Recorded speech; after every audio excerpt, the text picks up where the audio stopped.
Today's tool for the Hashimoto's Health Lab is something that you can enjoy in the summer. You can enjoy it in the winter. It's going to reduce your inflammation. It can boost your energy, do so many things. Today, we are talking about herbal teas. We're going to go over several different teas and how to use them best for Hashimoto's health.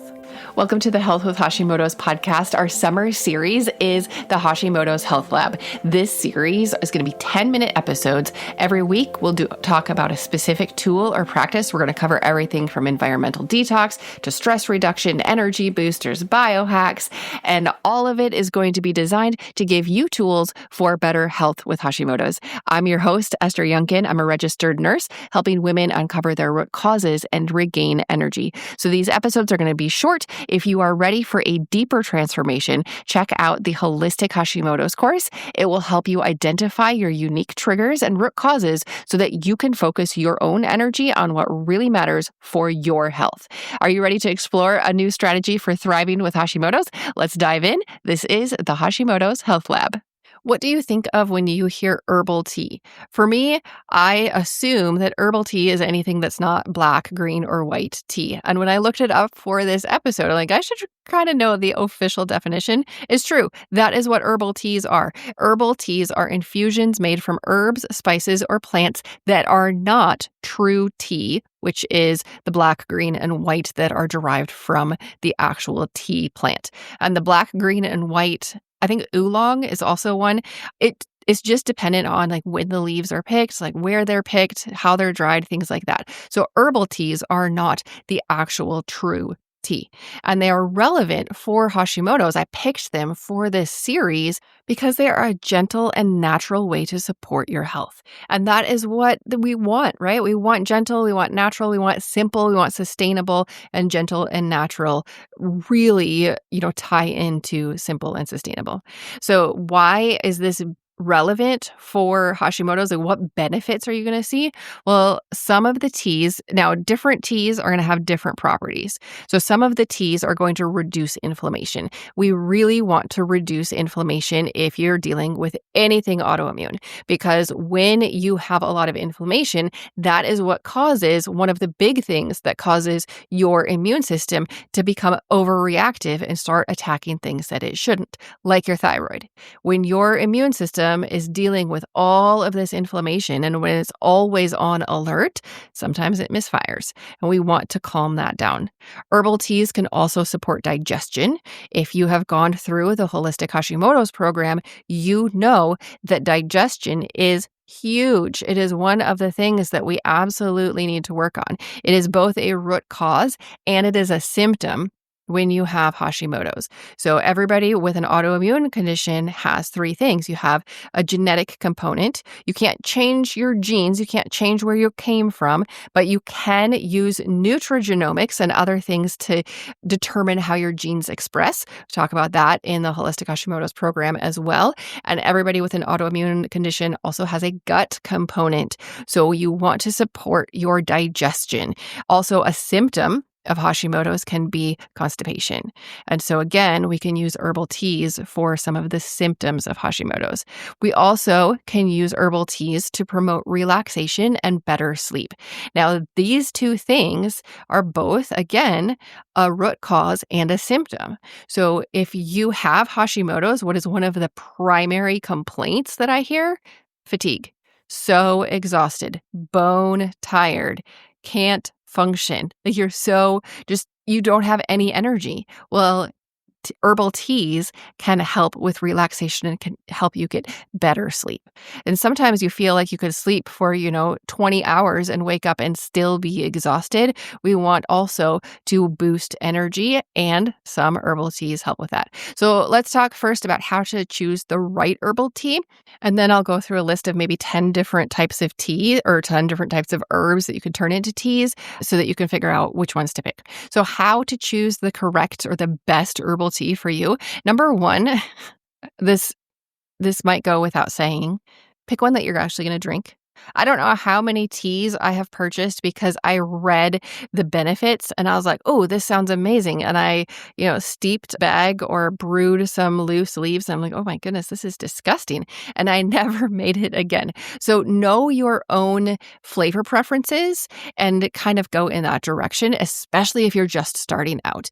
Now, I love historical fiction books, and in the old time books in those stories, a lot of times they brew a tea and they give it to somebody for pain relief or for sleep. Or there's one story I read, and they gave it to their sister-in-law because they wanted to cause harm. There's a lot of uses for tea, and I think that they didn't care about the taste. They might have cared, but they drank it medicinally. So it's kind of like when you're a little kid and you have the medicine that's a syrup and it's so nasty, but you have to drink it. Some people do approach tea that way, and you can as well. So if you know yourself and you know that you're only going to drink it if you like it, then know your flavors. If you know that you're going to drink it no matter what, you're going to treat it like medicine, then go that route too. All right, so how to choose the right herbal tea? You want to look for organic or high quality teas because you do not want to be steeping pesticides. You do not want to be like brewing them and drinking them. So organic if possible. And then the next thing is avoid teas with added flavors. I had one company that I liked, and I went to purchase some tea and I looked at the ingredients and it said natural flavors added. And I was like, wait, what? No, like the tea should just be the tea. It should just be the herbs and the spices. I don't want chemicals. And it didn't say what those natural flavors are. But from other reading I have done, usually that little phrase, natural flavors, it means that it's some sort of chemicals. And so you can contact the company and find out what they are and make sure they're actually natural, make sure they're things that you want, or you can just skip them because there's so many different tea companies. And then finally, consider your symptoms and figure out what you want to target. Do you want to target, a root cause? Do you want to target a symptom? Do you want to target both? Well, then let's go into what the different teas are.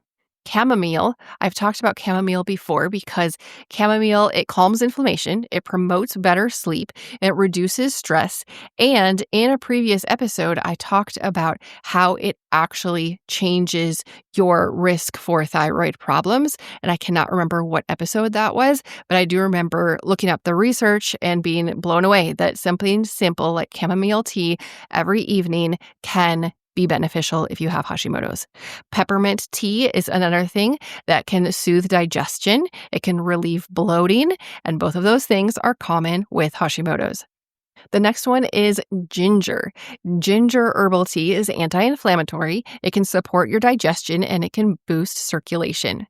Nettle is another one. Now, I have a woods and there's so much stinging nettle. So when I think of that, I think of like a rash and pain on my arm and on my legs. But nettle is actually really good in a tea. It's so rich in nutrients. It supports your detoxification pathways and it can reduce allergies for some people.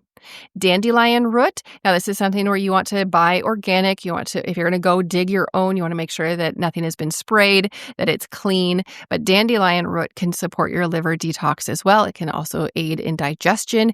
It can help you get rid of toxins. And of course, as we've talked about in this summer series, ridding your body of your toxic burden is huge. Your expososome. We want to bring that down. Lemon balm is another herbal tea. This one can reduce stress. It can reduce anxiety. It promotes a feeling of calmness, and it can also support your thyroid function. Another one is licorice root. Now, personally, this is one where if it says licorice root on it, I know that I am not going to drink it because I don't like licorice root. But a lot of people really, really do. And licorice root is so good for adrenal health and for detox. So licorice root is actually pretty common in the detox aid teas, at least that I've seen. Turmeric is another one. It's a powerful anti-inflammatory herb. It can support your joint health. It can reduce autoimmune flare-ups. And finally, we have holy basil or Tulsi. This is adaptogenic, so it means it supports your body's stress response. This is holy basil herb or tea. It also can support your energy and can, like I said, balance your stress response. So those are some specific herbal teas that you might want to try. So with all of these, of course, check for interactions with any medications. For example, if you're on blood pressure medication, licorice root might not be good for you. Licorice root can raise your blood pressure, so be aware of that. Always start with small amounts of tea to make sure that it's good for you, that you're not going to be sensitive. And then, as we talked about last week, keep a journal. Keep a log of what you try and what happens, how you feel, what you were trying the tea for, and what kind of response you saw. So I hope that this episode is fun for you. It's something just like I love browsing tea selections and trying something new. I hope you do too.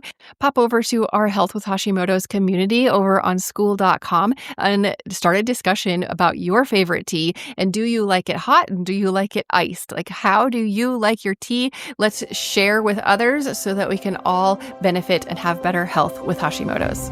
This podcast is for informational and educational purposes only. Please discuss any changes with your trusted healthcare provider. To take your next step, join our school community and explore the courses available there. You do not have to figure your health out alone. So that is school, SKOOL.com, and it is the Health with Hashimoto's community. I'll see you next time on the Health with Hashimoto's podcast.